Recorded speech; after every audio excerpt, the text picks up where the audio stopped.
يقتل الوقت ويكسر الريتم.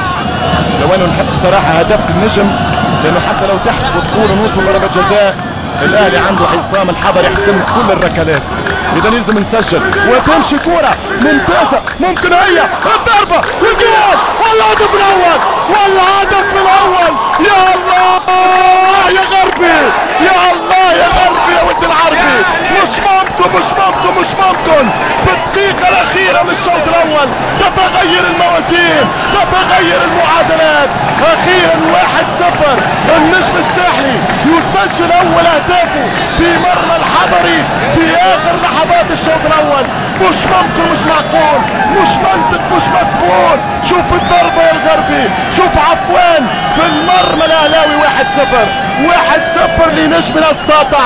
الله الله الله 1-0 والشوط سينتهي باذن الله. مش ممكن هذه الكوره، قلت لك الكوره عندها مؤشرات. ضربت على العارضه لبودريال يا بلبولي. ما تضحكش يا شرميتي الان، تضحك في الخاتمه والخواتيم. يمشي الانطلاق، العب له شرميتي، شرميتي خلص خلص خلص خلص خلص خلص خلص خلص. كم انت كبير يا ابن الخضراء، كم انت كبير يا ابن الخضراء. 2-1 السوبر تونسي كما نطقتها وقلتها في اذاعة الجوهرة التونسية. قلت السوبر تونسي. الف مبروك علينا. ما ينقص شيء للاهلي، ما ينقص شيء من الاهلي، لكن اليوم نجمة الساحل كانت افضل.